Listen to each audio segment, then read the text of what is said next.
madaxweynaha dowlad goboleedka Galmudug Axmed Cabdi Kaariye Qoorqoor ayaa maanta markii ugu horeeyay ka qayb galay kulankiisii ugu balaarnaa ee uu bulshada la yeesho waxaana duleedka magaalada Dhuusamareeb uu maanta kaga qayb galay munaasabad ay goobjoog ka ahaayeen waxgaradka deegaanka bahda siyaasiyiinta iyo mas'uuliyiin ka tirsan maamulka Galmudug waxaana booqashadiisan ku wehelinayay madaxweyne ku-xigeenka dowlad goboleedka Galmudug Cali Daahir Ciid iyo guddoonka baarlamaanka dowlad goboleedka Galmudug sida guddoomiyaha baarlamaanka iyo guddoomiye ku-xigeenka labaad ee golaha munaasabad dhaqameedkan oo ahayd mid aad u ballaaran ayaa isugu jirtay isxog waraysi madaxda iyo bahda deegaanku ay ka yeeshaan howlaha dowlad goboleedka Galmudug gaar ahaan xalinta tabashooyinka jira iyo isu keenidda bulshooyinka Galmudug ee u baahan wada dhisashada maamul mid ah oo si hana qaada waxaana intii kulankan uu socday lagu lafaguray sida ugu wanaagsan ee looga wada qayb qaadan karo dib u heshiisiinta dowlad goboleedka Galmudug iyo isu keenidda bulshada waxaana bahdi dhaqanka ee soo abaabishay kulankan ay madaxweynaha dowlad goboleedka Galmudug iyo madaxda kale ee maamulka ku wareejiyeen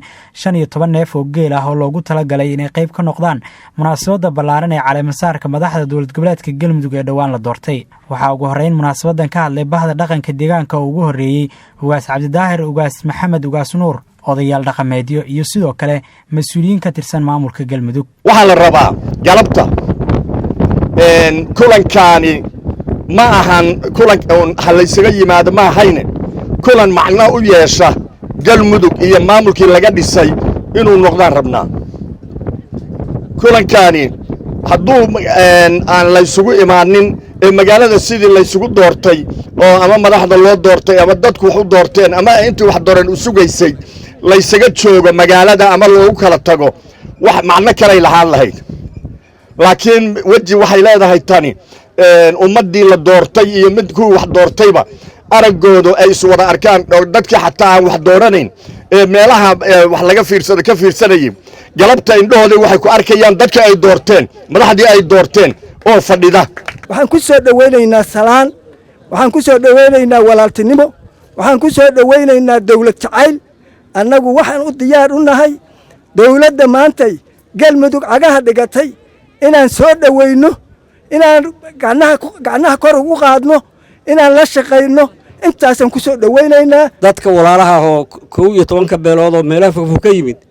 waxa la wixii ay naga tabteen inay noo ceeb qariyaan oo raali naga ahaadaan taas taxsiilaasna waan ku labaynaynaa tan saddexaadna waxaan rabnay sidii loo yimid markii shirki wada waa gawaabsi inaan la kala tagin oo la yaacin oo aan is ogaano oo is cafino oo is macsalaamayno oo nardaaranno ujeedada labaadna saddexaadna waa taas midda afraadna waxa weeye annagoo isku mid ah oo waxba naga leexsanayn aan dawladda hore u wadaynaa dawladda Galmudug hore u wadaynaa waana israace waxaan ku ammaanaynaa beesha deegaanka runtii waxay muujiyeen arrin lama hilmaamaana oo taariikhda baaldahaba ka geli doonta haddii alla idmo Galmudug iyo dawladnimadaba marka walaalahana waxaan leenahay mar koobaad iyo mar labaad iyo ka badanba waad mahadsantihiin xildhibaan Cabdixakiin Macalin Axmed ayaa bahda dhaqanka deegaankan ku sugnayd muddadii uu socday dhismaha maamulka Galmudug iyo mas'uuliyiinta maamulka Galmudug kaga mahad celiyay hawsha ballaaran ee ay ka qaadanayaan dhismaha maamul goboleed loo dhan yahay waxaana uu ka raali geliyay cid walba oo tabasho qabta muddadii deegaankan ay joogtay wax walba oo soo gaaray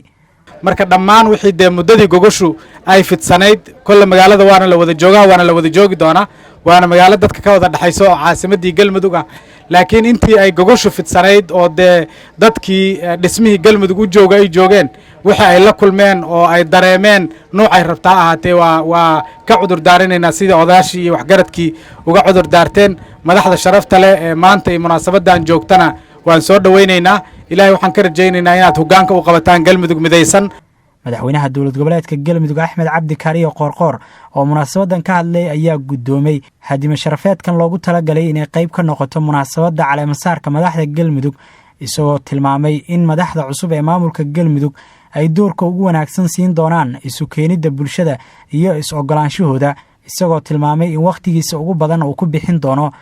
xalinta cid kasta oo tabasho ka qabta dhismaha maamulka Galmudug ee la soo gabagabeeyay waxaan sidoo kale runtii aad iyo aad mahad ballaaran ka celinaynaa dardaarankii iyo talooyinkii iyo ducooyinkii ducadii iyo isgarabtaaggiina loo muujiyey waan qaadanaynaa waan ku shaqaynaynaa taladiinna iyo tilmaamihiinna iyo raallihaanshihiinna iyo sida u rabtaan insha allahu tacaala galmudugta cusub ee maanta dhalatay waxaan guddoonnay oo la wareegnay deeqdii tirada badnayd ee aad iyo aadka u ballaarneed ee deeqsinimada saa'idka ah iyo walaalnimada ku jirta ee la yidhi caleemasaarkaan ugu talagalnay waa guddoonay deeqdaas walaalayaal mudanayaal iyo marweyn waxaan leenahay sida aan maanta isugu duubannahay niyad samida galmudugta aan rabno inaan sidaa uga wada shaqayno isugu taagno insha allahu tacaala munaasabadan oo ay ku sugnaayeen xildhibaano ka tirsan labada aqal ee baarlamaanka federaalka waxgaradka deegaanka kuwooda ugu magaca dheer mas-uuliyiin ka socotay maamulka galmudug oo ay ka mid yihiin madaxweynaha iyo madaxweyne ku-xigeenka dowlad goboleedka galmudug iyo saraakiisha ciidamada ayaa ku soo gabagabowday jawi farxad leh waxaana munaasabadan ay ahayd tii ugu ballaarnayd ee lagu qabto duleedka dhuusamareeb tan iyo markii lasoo dhisay madaxda maamulka galmudug cabdulaahi warsamroble Somali News TV dhuusamareeb